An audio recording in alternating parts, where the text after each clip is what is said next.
नमस्कार, स्वागत है आपका रिपब्लिक भारत के डिजिटल प्लेटफॉर्म पर। मैं हूं आपके साथ अंजलि राजावत। चलिए अब बात करते हैं धारा 370 के बारे में, जो बड़ा मुद्दा बन चुका है। जम्मू कश्मीर में होने वाले विधानसभा चुनाव की चर्चा पाकिस्तान में भी है और इस चुनाव में संविधान के अनुच्छेद 370 को मुद्दा बनते देखा जा रहा है। अब इसे लेकर पाकिस्तान के रक्षा मंत्री ख्वाजा आसिफ ने भारत के खिलाफ जहर उगलते हुए कहा है कि जम्मू कश्मीर में अनुच्छेद 370 और 35A बहाल करने के लिए पाकिस्तान और नेशनल कॉन्फ्रेंस कांग्रेस गठबंधन एक साथ है। ख्वाजा ने पाकिस्तान के एक प्राइवेट चैनल को दिए गए इंटरव्यू में ये सारी बातें कही हैं। ख्वाजा ने कहा है कि पाकिस्तान सरकार और उमर अब्दुल्ला कांग्रेस गठबंधन कश्मीर में अनुच्छेद 370 की बहाली चाहते हैं। पाकिस्तानी पत्रकार ने अपने प्रोग्राम में ख्वाजा आसिफ से सवाल किया।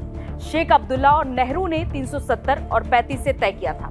अब ये दोनों पार्टियां नेशनल कॉन्फ्रेंस और कांग्रेस इलेक्शन में ये कह रही हैं कि अगर हम जीत गए तो 35A और 370 की सस्पेंशन को खत्म कर देंगे। आपको लगता है कि ये संभव है? इस पर पाकिस्तानी मंत्री ने जवाब में कहा कि ये संभव है।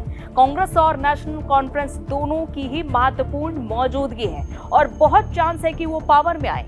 उन्होंने इसे इलेक्शन का मुद्दा बनाया हुआ है। हालांकि इस चुनाव में कांग्रेस अनुच्छेद 370 को लेकर बिल्कुल चुप है। कांग्रेस ने अपने घोषणा पत्र में भी इसका जिक्र नहीं किया है। कांग्रेस ने जम्मू कश्मीर को पूर्ण राज्य का दर्जा दिलाने से जुड़ी बात कही है। इसके आगे हामिद मीर ने कांग्रेस नेता का बयान सुनाया, जिसमें वो कहीं भी अनुच्छेद 370 का जिक्र नहीं करते, लेकिन जम्मू कश्मीर को पूर्ण राज्य बनाने की मांग करते हैं। और इसके बाद हामिद मीर ने यानी कि पाकिस्तानी पत्रकार ने कहा कि क्या हम ये कह सकते हैं कि आज पाकिस्तान की सरकार और भारत की कांग्रेस और नेशनल कॉन्फ्रेंस एक पेज पर है? इसे लेकर पाकिस्तान के मंत्री ख्वाजा आसिफ ने कहा कि इस मुद्दे पर बिल्कुल हमारी भी यही डिमांड रही है कि कश्मीर का स्टेटस रिस्टोर किया जाए। ख्वाजा आसिफ के इस बयान ने बीजेपी को कांग्रेस पर हमला करने के लिए नया हथियार दे दिया है। बीजेपी नेता अमित मालवीय ने कहा है कि कांग्रेस पार्टी हमेशा उन लोगों के पक्ष में देखी जाती है जो भारत के हितों के विरोध में है।